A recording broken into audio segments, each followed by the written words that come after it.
Clara हमेशा उस पुरानी हवेली की ओर आकर्षित होती थी जो सड़क के अंत में खड़ी थी। जब उसने उस घर में रहना शुरू किया तो उसने शहर की भूतिया कहानियों को सिर्फ अंधविश्वास मानकर नज़रअंदाज कर दिया। लेकिन घर खूबसूरत होने के बावजूद कुछ अजीब सा महसूस हो रहा था। अंदर की हवा भारी थी और हर फर्श की आवाज़ जैसे खामोशी में गूंजती थी। एक शाम जब क्लारा किताब पढ़ रही थी, एक हल्की सी फुसफुसाहट सुनाई दी। पहले तो उसने सोचा कि यह हवा का असर होगा, लेकिन आवाज़ बढ़ने लगी। क्लारा! एक आवाज़ गूंज उठी। उसका दिल तेज़ी से धड़कने लगा और वह घबराकर उठ खड़ी हुई, पूरे घर में इधर उधर देखती हुई। वहाँ कोई नहीं था। वह फिर से बैठ गई, लेकिन फुसफुसाहट हर रात लौट आती। ये हमेशा वही आवाज़ होती, उसके नाम की पुकार, और अब वो आवाज़ ज़्यादा घबराई हुई महसूस होने लगी थी। क्लारा ने ठान लिया कि वह अटारी में जाकर सब कुछ देखेगी। अटारी का दरवाज़ा चरमराता हुआ खुला और वहाँ धूल से सने पुराने सामान और फर्नीचर थे।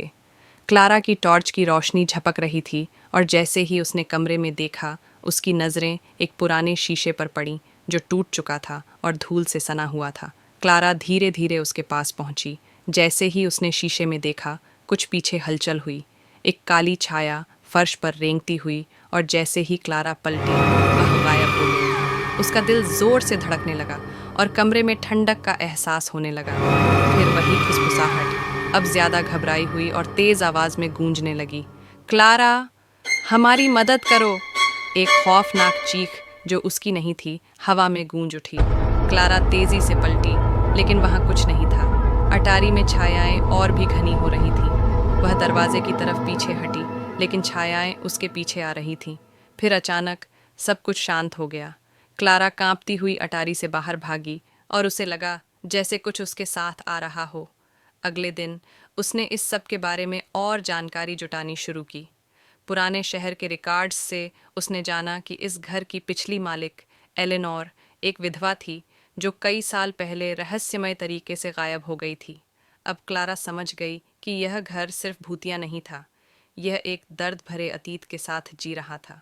उस रात उसने फिर से अटारी का रुख किया और अब उसका इरादा था कि वह उस घर में जो भी है उससे मुकाबला करेगी। उसने शीशे के सामने खड़े होकर धीरे से कहा, मैं तुम्हारी मदद करूंगी। फुसफुसाहटें बंद हो गईं, छायाएं गायब हो गईं। क्लारा जान गई कि अब यह घर डर का नहीं, बल्कि शांति का घर बन चुका था, जहां खोई हुई आत्माएं अब सुकून से रह सकती थीं।